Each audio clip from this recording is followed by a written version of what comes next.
In the year 1665, a great plague hit London. At this period, 22 years old Isaac Newton was studying at the Trinity College, Cambridge.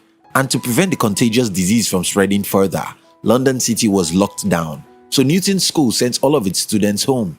This plague was to last a year. So the 22-year-old mathematician was going to be depressed. No, he wasn't depressed because he kept himself busy looking for opportunities right amid the plague.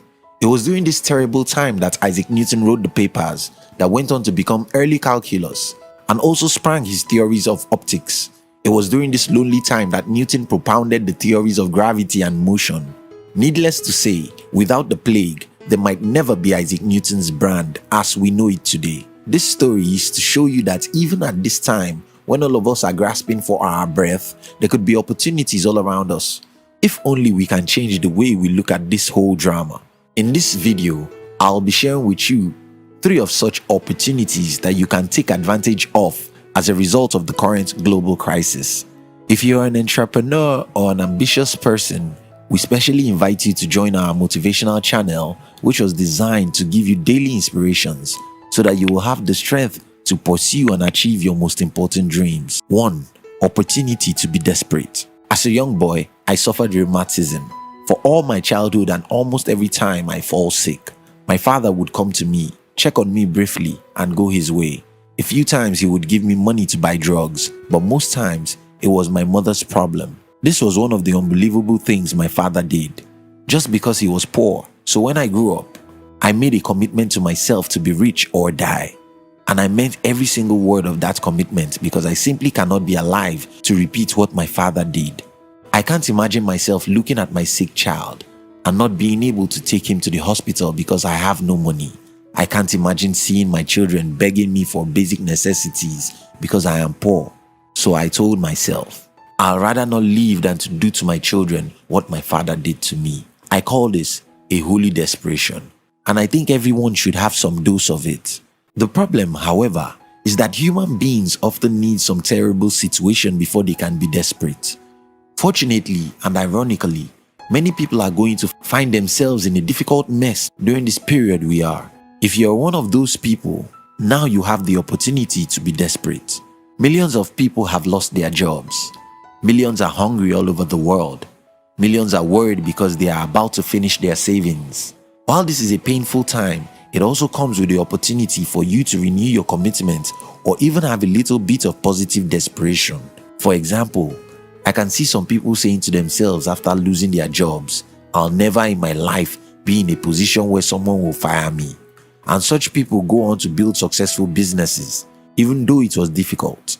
I have seen a situation where some people make up their minds to stop looking good on social media. Instead, build up a significant emergency fund. I have seen some people making a commitment to diversify their portfolio and prepare for anything the world might experience next. Do you get what I mean? We can choose how we receive the bad news.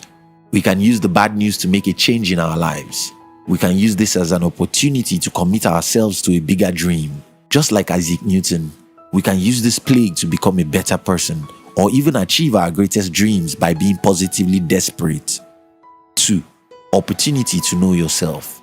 I spent a lot of time between ages 16 to 19 struggling to have an idea of who I am. I read every book I could and spent time alone with myself, just searching to see how I was different from everyone else. Today, if I look back at my life, I can tell you that the single most important factor in my success is the fact that I seem to know myself than how most people know themselves. I tend to understand what I'm capable of and what I am weak in. I tend to know what I should do.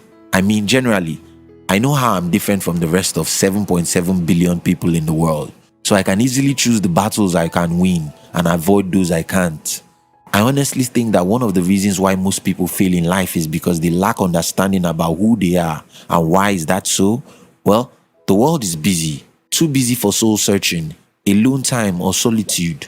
Ironically, the world is quiet now, and this can be an opportunity for you to spend some time with yourself. Think again about the story of Isaac Newton. He probably would never have discovered the theory of gravity if there were not plagues that forced everyone to be indoors. Now that you're probably indoor, one of the ways to become a better human is to spend quality time with yourself. Put away the phone and other electronics for an hour.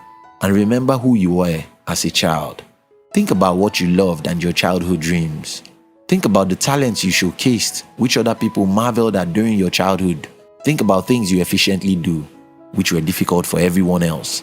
Think about your strengths and weaknesses, and meditate on how your strengths could create a new opportunity for you. 3. Opportunity to know who the most important person is.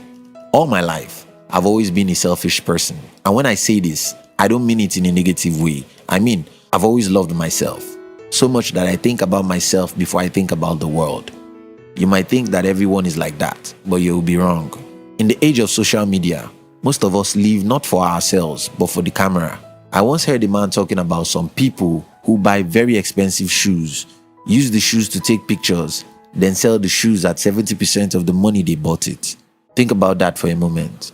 You are broke, but because you want to look rich on the social media, you buy a pair of shoes for $3,000. Use the shoes to take like 50 pictures to be used on social media, then sell the shoes for $2,300. You do similar things every day of your life. Either buying the car you can't afford to impress people who don't matter, or renting the wristwatch you can't afford just to take Instagram pictures. Do you get my point? Most people live a fake life, but now we can see who is most important. By far, you are the most important person in the world. It doesn't matter what anyone thinks about you. It doesn't matter how many likes or followership you have on social media. At the time of crisis, just as we see now, you alone will be there to face it. And that should tell you something, which is, stop making other people your priority. Stop trying hard to buy things you can't afford so people might think well of you. Please yourself and invest in your future, because that is the way to show that you are the most important person in the world. Now we have opportunities to renew our commitment to our old dreams. Now we can be positively desperate. Now we have the time, the solitude, and the opportunity to know ourselves by spending more time with ourselves. Now you have the opportunity to see that you are by far the most important human in the world. So you need to focus on yourself and not what others think or say about you. And just before you go, watch other videos on YouTube. If you're an entrepreneur or an ambitious person, we invite you to join our motivational channel. The objective of the channel is to give you daily inspiration so that you will have the strength to pursue and achieve your most important dreams.